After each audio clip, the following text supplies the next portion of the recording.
Today we're going to talk about some fundamental computer science principles as well as some terminology that you're going to need to know before ultimately creating your first programs.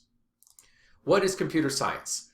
Computer science is a very broad field, and although many people think of computer science as just coding, computer science really is anything that involves using computers to solve problems. This goes far beyond just being a programmer. Computer scientists are logical problem solvers that can handle detail and, contrary to popular belief, need to be able to work well with others. Why computer science? Why learn more about the computer? Why learn to program? Why take this class? Well, it turns out that computer science is a very high demand field. It also is a lucrative field, and computer science is included in every major sector of the economy. Everyone relies upon information technology to get the job done. You also note that there were 13,600 open computer science jobs in Colorado, and the average computer scientist makes $92,000 a year. So if you go to college and you learn computer science, you are going to have very good prospects as far as getting a job, and you're also going to get paid very well relative to other majors. 2/3 of all new STEM jobs will be in computing. So although there's a lot of focus on things like robotics and things like that, information technology, particularly programming, and some of those disciplines are where most of the STEM jobs will be. When you get a chance, you're going to have to go back and review this presentation completely on your own, watching any videos and exploring any links that I've included. I've included a very interesting video in here about how computer science is like swimming. After watching this video, I think you'll agree that it's a pretty good analogy for what computer science is. Whether you go on to work seriously with computers in the future or not, this class is really important because it teaches you what we call computational thinking.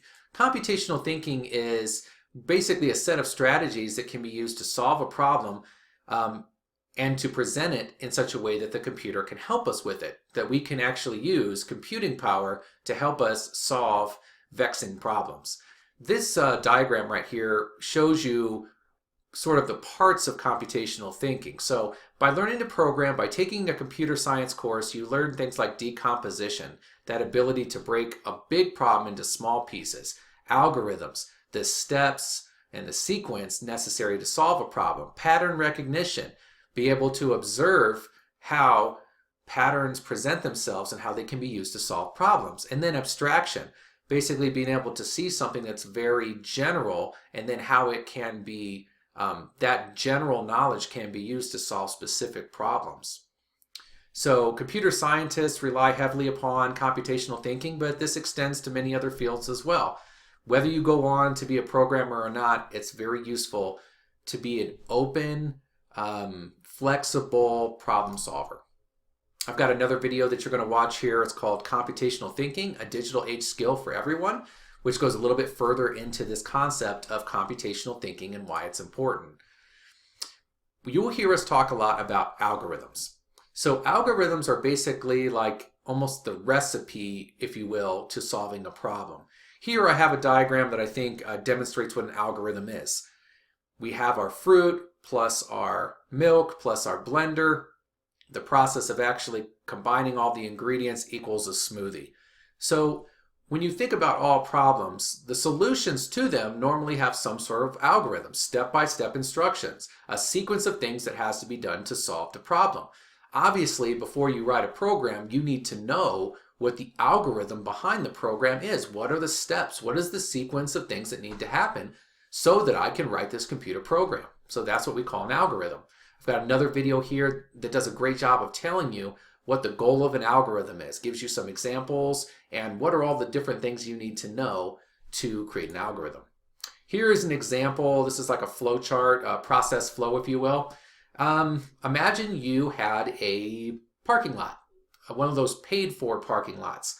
At the very beginning of the day, everything begins and you set the number of cars to 0. And then throughout the day, cars come in and they leave.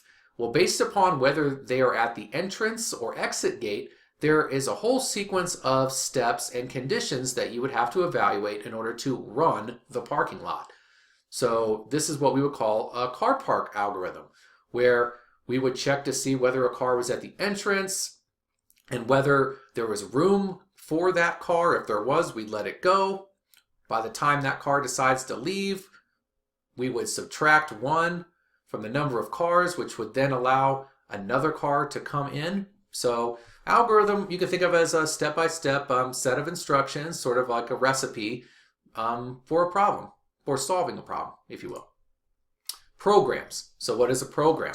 A program is a sequence of coded instructions that allows you to perform a task, do something useful, or solve a problem. So by taking the step-by-step algorithm, we can convert that into code. And if we sequence that code right, if we write that code in the right way, we can have the computer solve a problem for us. And that is what a program is. It either does something useful or performs calculations or solves a vexing problem. Just like there are many different written and spoken languages, there are hundreds of different programming languages. There are so many ways to write code. Programming languages are normally categorized as low level or high level. Before moving on, make sure you take a look at this graphic, which gives you an idea of which programming languages nowadays are most popular. It is extremely common that a programmer know a couple of different programming languages. So what is a low-level language? What is a high-level language? Well, high-level languages are user-friendly. They look a lot like the English or language that you speak and write every day. They use regular old English symbols and characters that we use when we write. Low-level languages are hard to understand, and they are close to what we call machine code. This diagram, I think, does a really good job of demonstrating the difference between a low-level and high-level language. In the low level, you can think of that as cryptic stuff that only the hardware understands, like ones and zeros. And you can think of the high-level programming language as something that looks a lot like English and has, pretty understandable syntax or language rules that you can follow. So that's how we classify programming languages. You will be writing in high-level languages, things that look a lot like written English. Programming languages can be implemented in 2 main ways, either compiled or interpreted. In a compiled language, you write your code, your source code, and then there's a separate step in which you have to compile your source code into a low-level machine code that the hardware understands. At that point, everything is ready to run. And every time you make a change to your code, you have to recompile it. Now, with an interpreted language, what happens is you write your source code, and then once it's ready to be executed, then it is interpreted by something called an interpreter. And on the fly, it will be changed or translated into something low level that the machine can understand. So they're similar processes, but they're different. So a compiled language is something like C, C++, or Java, and interpreted is something like Python or JavaScript. So in either case, the source code is being translated, but in the compiled version, it has to be done ahead of time and holistically, whereas the interpreted language happens on the fly at execution time. So one of the reasons why nowadays people learn languages like Python and JavaScript is because they're interpreted languages. In an interpreted language, I can really focus on just writing my code without doing a lot of compilation. And that allows us to focus more on writing code rather than building the code itself. Now, compiled code is normally much faster than interpreted code because it has been compiled ahead of time. If code has to be interpreted or translated at the time it executes, obviously that's going to be much slower. I've got a great video here which digs a little bit further into this concept because this concept can be a little confusing. It's called Compilers, Interpreters, and CPUs. It helps you understand what the difference is between a compiler and an interpreter, and why they're necessary at all. When programmers first begin programming, they almost always, invariably write the same program. It's called Hello World. It doesn't matter what language you speak, where you were born. If you learned to program, your first program was probably Hello World. So Hello World is the most simple program that you can write, and all it really does is outputs the text Hello World to the screen. So this is used in various forms to illustrate how coding in a particular language works. But this class is no different. The first programs you will write will be Hello World programs. Hello World is so universal, so ubiquitous that online they even have the Hello World collection.